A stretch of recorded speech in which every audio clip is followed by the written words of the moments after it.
yo decía que, bueno, en el caso de los temas políticos, reducción de ayudas y todo lo que mencionabas en el tema, perdón, económico, hombre, la pandemia, creo que los pasos que se dieron eran los adecuados. Hay que ver si ahora las medidas de recuperación que se están tomando resultan efectivas o no. Que esa es la parte, el hecho de reducir construcciones y obras, pues es normal. Reducir ayudas, pues es normal. Aumentar el gasto, aumentar el endeudamiento. Si hay motivo para endeudarnos es este. Hay que ver ahora si todo el tema de recuperación económica está a la altura de los gastos que como país hemos tenido que obligatoriamente tener por el tema estaría de la de acuerdo, Pinky, contigo en que el endeudamiento es normal. Completamente de acuerdo. Ahora, en la reducción de los programas sociales y en la reducción de las inversiones en planificación, en obras en ejecución, lamentablemente no puedo estar de acuerdo, porque lo que ocurre es que esas ayudas sociales o esa inversión en obras que ya estaban en ejecución, ni siquiera nuevas obras, sino las que estaban en ejecución, lo que produce es un círculo virtuoso en la economía, ¿no? Porque pone el dinero a circular, aparte del endeudamiento que se supone que es precisamente para generar programas de recuperación que nos ayuden a avanzar más rápidamente. Es la perspectiva que los hechos demuestran, no lo que nosotros quisiéramos, sino lo que ha ocurrido. Bueno, Miranda, ¿tienes que decir algo antes de...? No, te escuchamos. Bueno, creía que al final de las dos intervenciones de Yuri y de Francisco, al final yo iba a terminar con un muchas gracias, pero creo que tengo que puntualizar algunas otras franjas de la verdad sobre cosas que ellos dijeron, pero quizás le faltaron algunos elementos por mencionar, o quizás la vieron desde su subjetividad, que es bastante legítimo lo que están haciendo. En primer lugar, creo que me hubiese gustado que este análisis, esta reflexión de la gestión de gobierno del presidente Luis Abinader se hubiese hecho por lo menos al año mínimo de gobierno, cumplimos el 16 de agosto, este próximo 16 de agosto, pero se está haciendo a un año del triunfo. El simbolismo no es tan pertinente, pero bueno, lo estamos haciendo aquí. Quisiera decir que no todo es perfecto. Al igual, o sea, la imperfección es algo inherente al ser humano, a las instituciones y a los procesos. En cuanto al endeudamiento, ya ustedes han repetido que es necesario. Nos estamos endeudando porque justamente hay cosas que cubrir con las que no tenemos los recursos. Malo era cuando uno se endeudaba cuando no era necesario. El manejo de la pandemia, no solamente dicho por los organismos del gobierno de la República Dominicana, sino también por organismos internacionales, demuestra no solamente la capacidad de resiliencia que tiene el pueblo dominicano en sentido general, sino también la capacidad y el buen manejo que ha tenido el gobierno dominicano en sentido de economía, planificación, el Ministerio de Salud, y sobre todo un éxito que ha sido la jornada de vacunación, siendo la República Dominicana en el mundo de los que más vacunan por cada 100 habitantes. Con respecto a lo del cambio de nombre de los programas, quería decir algo, Yuri, creo que fue que mencionó algo de eso. No solamente es el hecho simbólico de tú cambiar el nombre, sino tú mejorarlo, que es lo que se ha hecho con diferentes programas como el de Supérate, que encomiablemente está dirigiendo nuestra amiga Gloria Reyes, el programa Progresando con Solidaridad. Incluso lo ha relanzado y ha dado a conocer este programa tan maravilloso que llega a muchas personas a nivel nacional. Francisco, cuando las denuncias, totalmente de acuerdo contigo, hay más denuncias, no porque haya más hechos, sino porque ahora existe todo un sistema capaz de tú denunciar y que no se quede en el aire, sino que pueda llevar esas denuncias hasta las últimas consecuencias, como es lo que estamos viviendo ahora mismo. En menos de 10 meses, ¿cuántos sujetos de alto renombre, tanto del sector público como del sector privado, han caído presos? Y no son cosas que pasaron ahora, pasaron antes, pueden pasar ahora y van a continuar pasando. Lo importante no es luchar solamente en contra de la corrupción, sino de la impunidad que existió durante 16 años. Las promesas incumplidas, bueno, Francisco, también estoy de acuerdo contigo. El mismo presidente ha dicho que él se pone a pensar en qué habría sido del gobierno de esta gestión del cambio si no hubiésemos tenido una si no hubiésemos estado dentro del marco de una pandemia y por consecuencia de una crisis económica. Y si bien es cierto que hay cosas que no hemos podido cumplir, no en un año, en 10 meses, hay más cosas que el PLD no pudo cumplir en los 8 años del expresidente Leonel Fernández, en los 8 años del presidente Danilo Medina, que suman 16, y hay más promesas incumplidas en 16 años que en un año. En cuanto al INVI, se está en proceso de la creación de ese ministerio. Lo que pasa es que las cosas no se hacen a la carrera, sino en base a los protocolos que son debidos para esta intención. Sí, por ejemplo, la CDE se prometió y se logró hacer la eliminación de la OISOE, del CORTE, de diferentes instituciones que todavía faltan. Y eso es parte de una estrategia de mejorar lo que es la administración pública y hacer más eficiente, un uso más eficiente de los recursos del Estado, sean recursos humanos, recursos financieros. Sobre todo también un tema de las reformas. Ahora mismo se están llevando a cabo más de, creo que 13 reformas al Estado en sentido general, y hay algunas que se han logrado concretizar, algunos pactos, por ejemplo, el pacto eléctrico que no se pudo firmar porque no se había logrado un consenso. El presidente Luis Abinader, como líder de la República Dominicana, líder en sí del PRM. Rafael, ¿tú has leído el pacto eléctrico que se firmó?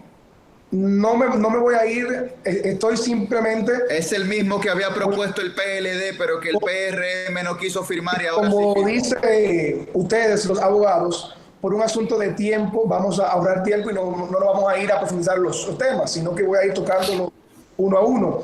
Pero no lo pudieron firmar, ya se firmó, de igual también el pacto del agua. Y así, si comienzo a mencionar, está el de la Policía Nacional, que se ha comenzado a trabajar. Algo también sobre todo importante es el tema de las disposiciones que ha tenido el presidente en materia de austeridad en administración, y creo que por eso, Francisco, quizás respondiendo a tu pregunta, es que podemos encontrar en algunos meses un ahorro sustancial en cuanto a lo que se tenía previsto. En cuanto a las obras, hay algunas obras del gobierno que se le ha dado continuidad del Estado. Sin embargo, hay otras que lamentablemente por algunas irregularidades que habían no se han culminado, sino que están en proceso de investigación. En cuanto, y ya quizás para ir cerrando, dos temas que quisiera puntualizar. Uno es la falta de cohesión a la que hace referencia Francisco y Yuri.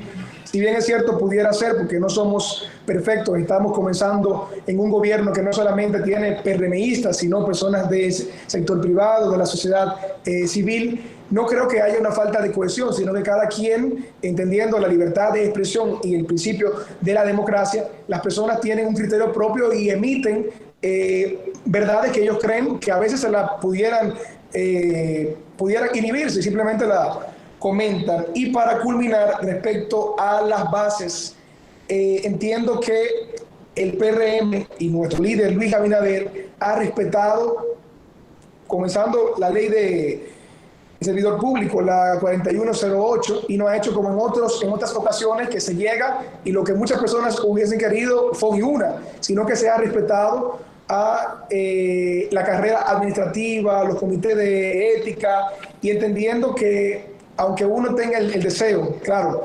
de insertar dentro del tren gubernamental a muchos compañeros que tienen grandes capacidades, entendemos que hay un proceso que hay que llevar a cabo y estamos totalmente confiados de que quizás no va a ser mañana, quizás no en una semana, quizás no en un mes, pero pronto vamos a haber cumplido con las promesas, tanto para el partido como para la sociedad en sentido general, y agradezco a Francisco y Yuri su actividad en cuanto a su participación y opinión de los primeros 10 meses de gestión del gobierno del presidente Luis Abinader.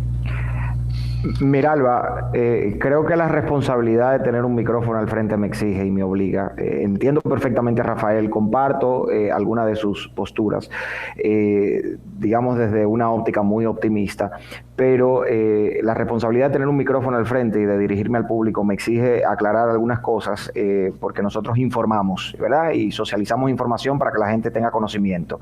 El tema del ahorro en el gasto, Rafael, no responde al decreto dictado por el presidente, porque ese decreto fue dictado el 9 de junio. Valga la aclaración, fue dictado, creo que me parece el 9 de junio o el 15 de junio. El 15 de junio, de hecho, fue el decreto que generó el escándalo por las 2 compras de las jipetas en compra y contrataciones a pesar del decreto y demás. Eso fue el 9 de junio. El periodo de ahorro en el gasto fue enero-mayo 2021. Es importante que sepamos esto, y no lo digo como una crítica al gobierno, lo digo con la preocupación y el interés de saber realmente por qué se generó un ahorro cuando se había proyectado que había un presupuesto deficitario y ahora hay un superávit. Normalmente, como ciudadano, me tendría que preocupar esto, porque tan mal está el excedente como está el faltante. Entonces, sería bueno aclarar esta situación. Ojalá que el gobierno eventualmente pueda, digamos, a través de la DIGEPRES, emitir un comunicado que explique por qué hay un superávit en este periodo. Otro tema es el mecanismo de control y supervisión. El Estado tiene dos instituciones básicas para controlar, supervisar y fiscalizar el gasto, que son la Contraloría General de la República como mecanismo a priori y la Cámara de Cuentas como mecanismo posterior. Respecto a la Contraloría, la verdad es que quizás no hemos llegado al año de gestión, pero es importante ver cuál ha sido el trabajo. No sé cuáles fueron los criterios que sustentaron una sustitución del Contralor. Digamos que fue realmente un intercambio que hubo. Mandaron al Tesorero Nacional designado el 16 de agosto como Contralor y al Contralor como tesorero. Algún tipo de tranque tenía que haber en esta institución para que se generara esa sustitución, por lo cual el presidente tuvo que tomar esta decisión en un periodo relativamente muy corto de tiempo luego de la designación de ambos. Con respecto a la designación de la Cámara de Cuentas, que se hizo mediante una decisión mayoritariamente PRMista, hay que decir que esta Cámara de Cuentas llegó con muchas expectativas, con mucha credibilidad, con mucho deseo de la población de que esta institución empezara a funcionar correctamente, porque habíamos salido de una Cámara de Cuentas que realmente no estaba haciendo su trabajo. Por el contrario, estaba tapando cosas que debieron haber sido investigadas oportunamente. Y vemos que la Cámara de Cuentas tiene 3, 4, 5 meses, 2 meses designada, y todavía la población no conoce ni siquiera el timbre de voz del presidente de la Cámara de Cuentas.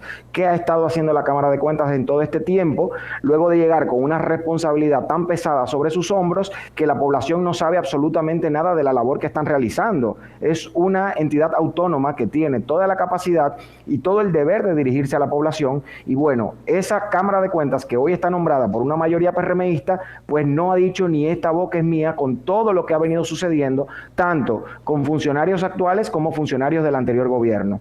Y por último, y es algo en lo que yo siempre insisto, yo soy abogado, yo me he vinculado al sistema de administración de justicia de este país de diversas formas, respeto mucho la labor de los fiscales, de los jueces y de los defensores públicos, pero hay algo que tenemos que tener claro siempre. Se habla de un Ministerio Público independiente, pero esa independencia del Ministerio Público reposa absolutamente sobre los hombros y la credibilidad y el bagaje moral y profesional de Miriam Germán, porque todos, desde el más alto hasta el más chiquito, de los fiscales, procuradores de corte y procuradores generales adjuntos que hay hoy en la Procuraduría, vienen de todas las gestiones de gobiernos pasadas. La única persona nueva en el Ministerio Público se llama Miriam Germán, y yo de manera personal tengo depositada toda mi confianza en ella. Ahora, una estructura institucional no cambia nunca por una persona.